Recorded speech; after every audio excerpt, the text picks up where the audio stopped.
Master your destiny on 99 FM. Welcome to the MYD Studios, Gregory. We're delighted to have you in studio. I'm delighted to be here.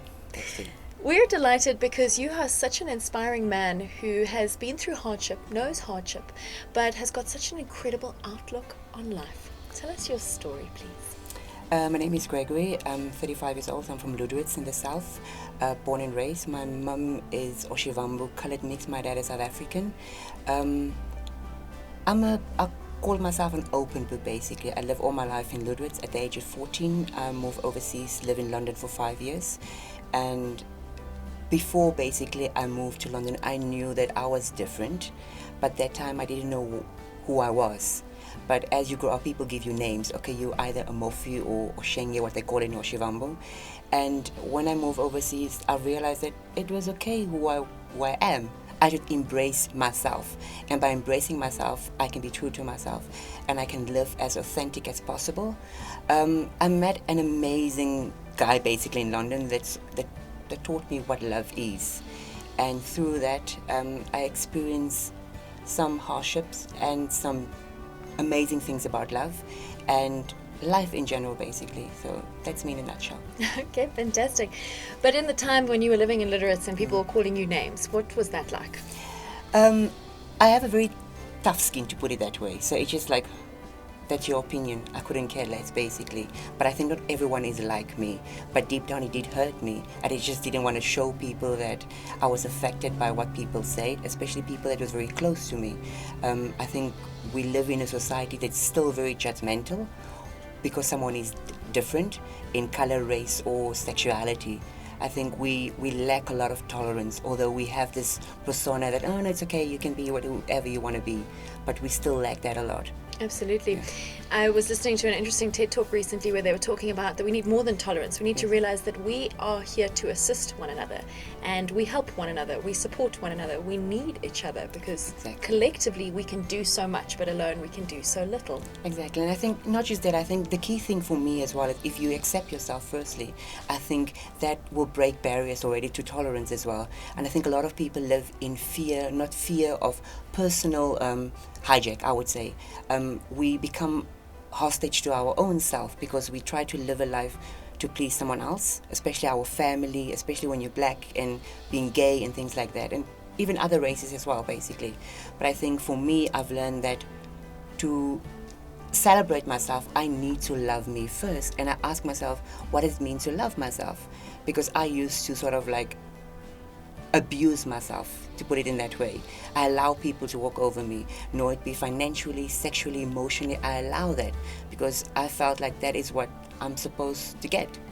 Because I didn't know that I too can be loved regardless of who and what I was. Absolutely. It's amazing how so much has to do with our own sense of worth.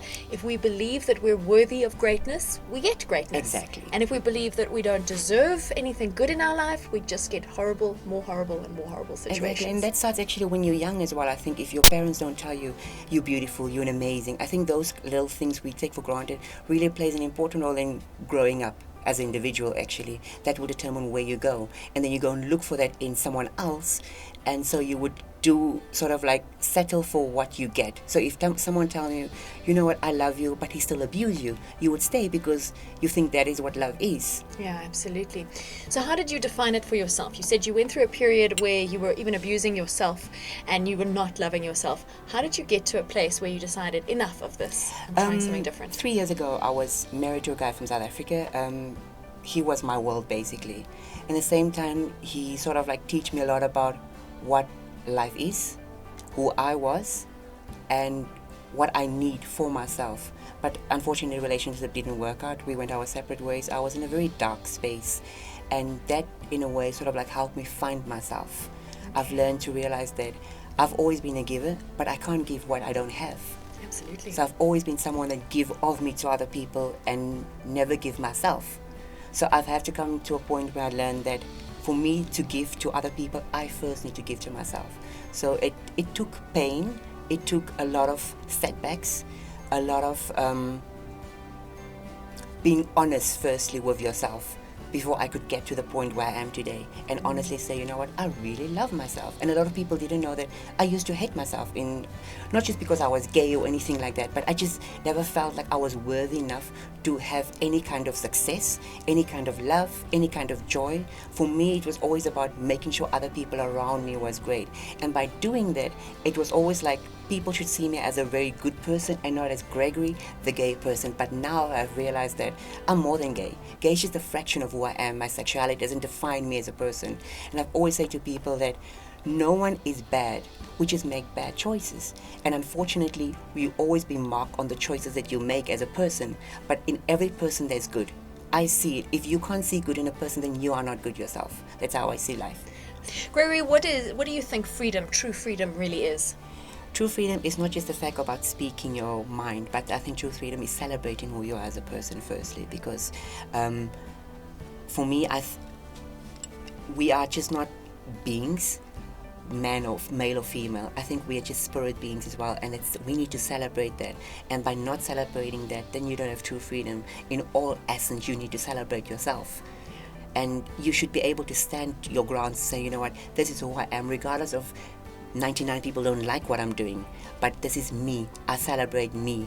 And by celebrating yourself, you actually portray freedom in essence for me. Absolutely beautiful. Do you have a motto or a mantra that you live by? See the good in everything. Very simple, see the good in everything. And That's I always a good try one. I just try to see the good in everything and always try to be positive, because regardless of, you can't, when the storm comes, be all panicking. It's normal, we do that, but just try to be calm. And just say thank you. I always say, whenever something goes bad, I always say thank you, God, for allowing me to go through this, because I know you're going to carry me through this phase I'm going through. Yeah.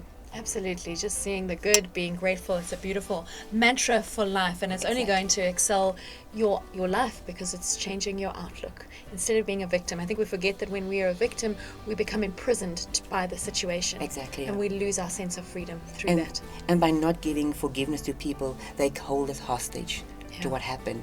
Their lives move on, but you will be stuck in the situation. In your mind, it's still playing over and over and over and over and over again. Absolutely. It's giving them a power they don't deserve. Exactly. Is there anything else you would like to share with us before we wrap up? Enjoy life to the fullest. Basically, just enjoy life and live every moment as your last moment, because you never know what's going to happen next. And there's so many things we have to be thankful for, regardless of what you're going through. I've always said to myself, someone else, I think my situation might be worse, but someone else is going through a worse situation. And always see good in other people, because by being a good person, you have to see good in other people, and that will reflect on who you are at the end of the day. Absolutely. And by seeing that good, then it brings out the good in other people. Exactly. And then you're influenced by goodness. Exactly. Which is good for everybody. Wonderful. Thank you so much for coming to share with us. It really has been insightful. You have an incredible outlook to life, and one that can only inspire all of us. Thank you. Thank you for having me. Master your destiny on 99 FM.